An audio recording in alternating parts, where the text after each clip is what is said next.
Hi Aries, welcome to Higher Source Tarot for your Law of Attraction Tarot and Oracle card readings for June 2024. These readings will be for all Aries, Sun, Moon, Rising, and Venus. There is a Law of Attraction message linked in the description box below if you're interested in that.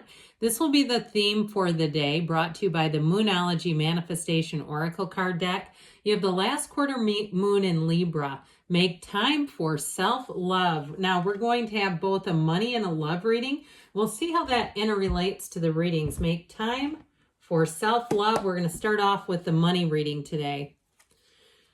What advice do you have for Aries, please, to attract financial abundance and prosperity?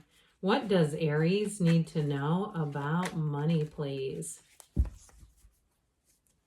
All right, 4-card reading with an oracle card here.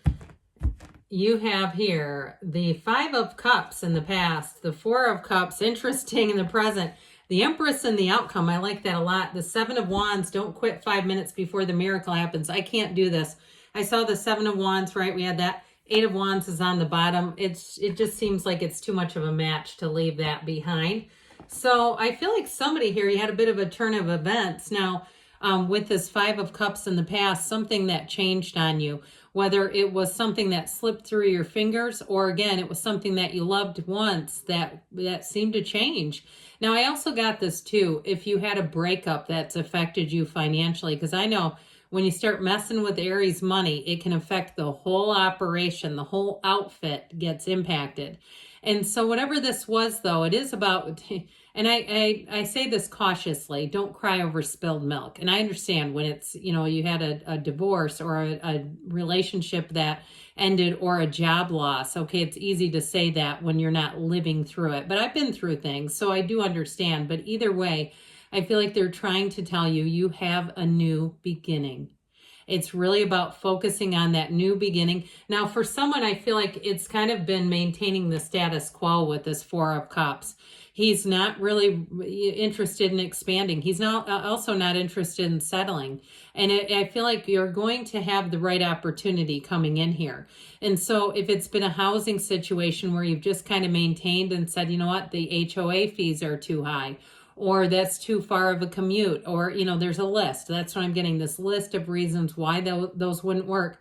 I'm not here to tell people to lower their standards. Sometimes we have to expand our viewpoint, though. We have to incorporate new places, new people. And so with this 4 of Cups, it is about discipline and order. What I feel like is beneficial about this is it won't allow you, or you won't be inclined to take something you're not going to be happy with later on. And even if it's a job. Now, if it's something to do with you on your own, if you've been doing some kind of side hustle or your own business, and it seems like things hit a little bit of a speed bump, I see you as not only recovering, but moving forward and flourishing. This Empress is exactly what you need. It is a counterpart to you. Okay, the Emperor represents Aries in the tarot. His perfect match is the Empress. I love to see this in this position. It will have your creativity on high. This is a card of magnitude. It's a card of luxury, expansion. She sits here on this throne. She represents abundance. And so she's also the multiplier of forms and ideas, meaning that new opportunities are going to come in. Now, she is a card of taking action, though. It's not, and I know it's kind of odd the way she's poised. It's like, well, she doesn't really look like she's flying into action, but it is about taking action. So those of you, if it's a job change, this is a yes card. Or if it's something on your own, even a moving situation. But if it's you running a business, I feel like you're going to have a great idea and it's time to take action on it. So with the 7 and 8 of Wands, your work will pay off. This is an unfoldment. This is momentum coming in. The 7 of Wands is your hard work, but the 8 of Wands brings in the perfect expansion. This is your advice, saying that you use that Aries mentality. You go where other signs can't. And so I do feel like if you have a great idea, it's really about focusing on doing it and not talking about it. You know how that is anyway. People who talk all the time, they never seem to get into action. They're just too busy talking. So if you lost a job, I feel like you're going to get a better job with that 8 of Wands. You have communication coming in. All right, let's see here what the Fortune Oracle wants to tell you. You have the card of the Eagle. You will soar towards your destiny with greater clarity and strength. So I like that one a whole lot for you. New doors will open. Doors will open for you that you didn't even know were available to you. Okay, and then we're going to ask about love, all right? What else? What advice do you have for Aries, please? To attract the love of their lives into their lives. What guidance does Aries need to have on love, please? You know what? This whole chip of cards flipped over. That was interesting. We're going to cover those briefly.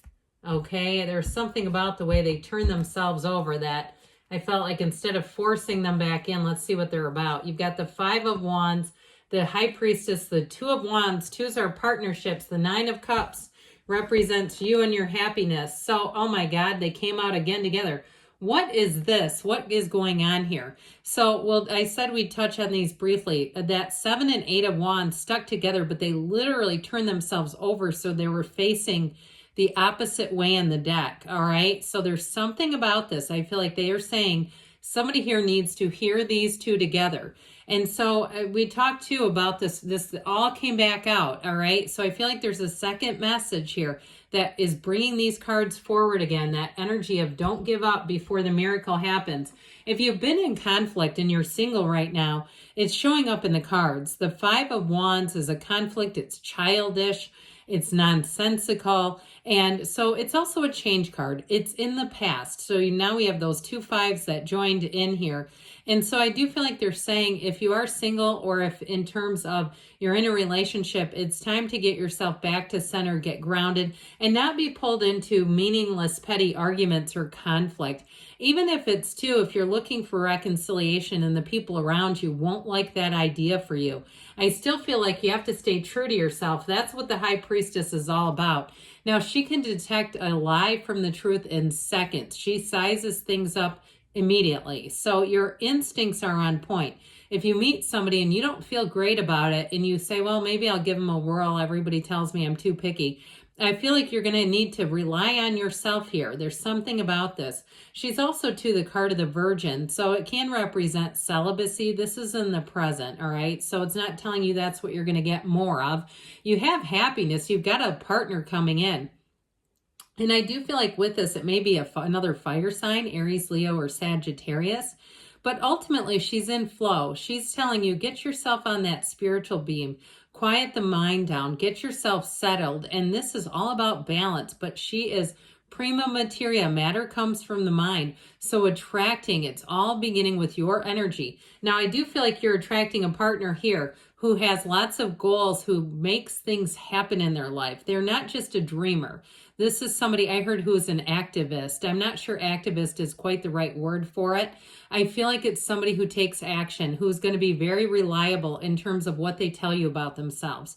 Now, if it's a relationship that you're in, this is building a future together. It's somebody who looks out into the future and sees you right alongside of them, wanting to build that world with you. Okay, so even if they live far away, if that's the issue here, with the 9 of Cups, you have this energy of wish fulfillment. It's high vibrational stuff. It's being not only proud of the relationship, but feeling touched. Your heart, your soul are moved in this relationship. It's somebody too who sees you and it validates you, and they love your ambitiousness. They love all the qualities about you that perhaps in old relationships were criticized. I feel like it's somebody who's going to be a real breath of fresh air for you. This is from the Whispers of Love here, and then we'll get a message from the Edgar Cayce deck. Slow down, pause, and allow things to unfold. That is interesting, okay? So that's just the introduction to the deck. All right, here, and that's more of the introduction. Oh my gosh. All right, okay, here we go. The brain is not thy mind. It is that which is used by thy mind. What then is thy mind? The gift of God, that is the companion with thy soul. That is a part of the same, okay? This to me reminds me of the High Priestess and the Magician together, that you use your mind to create. The energy of your spirit is really the catalyst to it all. So pay attention to your energy. Good things are on the way for you, Aries. I love you, and I'll be back again soon.